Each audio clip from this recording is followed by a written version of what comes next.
तरफ से कुछ बड़े बदलाव जो है वो किए गए हैं जो 1 जुलाई 2025 से लागू हो जाएंगे। तो अगर आप लोग भी ट्रेन में ट्रैवल करते हैं तो ये खबर आपके लिए काफी ज्यादा जरूरी रहेगी। फिलहाल ये खबर जो है वो तत्काल टिकट से जुड़ी हुई है। तत्काल टिकट की बुकिंग में कुछ बड़े बदलाव जो है वो किए गए हैं, जो 3 मेजर चेंजेस जो है वो रहेंगे, जिसमें से आपको बता दें आधार ऑथेंटिकेशन जो है वो जरूरी कर दिया गया है। ई आधार वेरिफिकेशन जो है वो अब लगेगी, यानी कि अगर आप आधार कार्ड के यूजर्स हैं, आपके पास आधार कार्ड है, लेकिन जो आपका आधार कार्ड है वो एक्टिव होना चाहिए और आपके अकाउंट से लिंक होना चाहिए, तभी आप लोग जो है वो अब तत्काल टिकट की बुकिंग जो है वो कर पाएंगे। आपको बता दें ये बड़ा फैसला जो है वो कालाबाजारी और धोखाधड़ी को रोकने के लिए कहीं ना कहीं किया गया है। ये कदम उठाया गया है इंडियन रेलवे की ओर से, जो 1 जुलाई से नया रूल लागू हो जाएगा, जिसमें जो 3 मेजर रूल रहने वाले हैं, जिसमें सबसे पहले आप लोगों को बता दें 1 जुलाई से IRCT यानी कि Indian railway catering and tourism corporation की जो ऑफिशियल वेबसाइट है या फिर जो ऐप है, वहां से अब आप लोग जो है वो अपनी बुकिंग खुद कर पाएंगे और बिना किसी एजेंट के आप लोग अपनी बुकिंग जो है वो कर पाएंगे, ताकि धोखाधड़ी से कहीं ना कहीं बचा जा सके।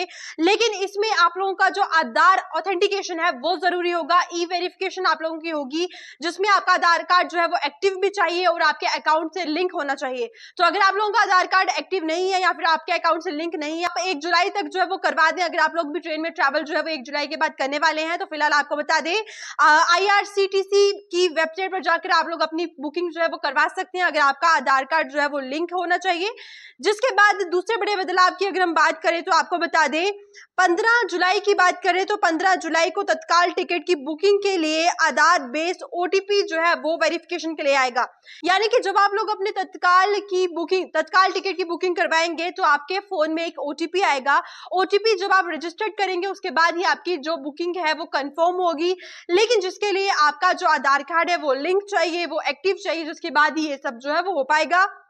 इसके अलावा तीसरा जो बदलाव किया गया है, जिसमें आपको बता दें मास बुकिंग से बचने के लिए अब जो एजेंट्स हैं वो टिकट पहले 30 मिनट में बुक नहीं कर पाएंगे, जबकि जैसे ही ऐप ओपन होगा, जैसे ही बुकिंग जो है वो शुरू होगी, उसमें आपको बता दें पहले 30 मिनट तक जो है वो AC टिकट्स को बुकिंग जो है वो देने का मौका मिलेगा, जिसमें सुबह 10 से 10:30 बजे तक का मौका जो है वो दिया जाएगा।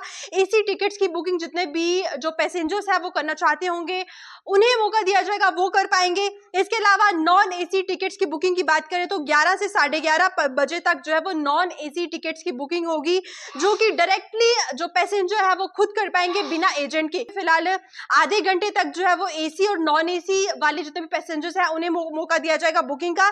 लेकिन फिलहाल इसमें जो बड़ी खबर निकल के सामने आ रही है कि आपका जो आधार कार्ड है वो लिंक होना चाहिए। आपका आधार कार्ड जो इनका ID है उससे लिंक होगा, तभी आप लोग अपनी जो तत्काल बुकिंग है वो कर पाएंगे, ताकि तत्काल स्कीम का फायदा कहीं ना कहीं वो लोग ले पाए जिनको सच में उसकी आवश्यकता है, जो सच में स्कीम के अंडर जो है वो फॉल करते हैं, ना कि इसमें कोई कालाबाजारी हो, धोखाधड़ी हो। इसको रोकने के लिए एक बड़ा कदम इंडियन रेलवे ने कहीं ना कहीं उठाया है। फिलहाल आप सभी से गुजारिश करेंगे अगर आप लोग भी ट्रेन में ट्रैवल करते हैं तो आपके लिए जरूरी खबर ये है, इसलिए इस वीडियो को शेयर करें। आगे की जानकारी के लिए बन रहे परफेक्ट चैनल के साथ। धन्यवाद।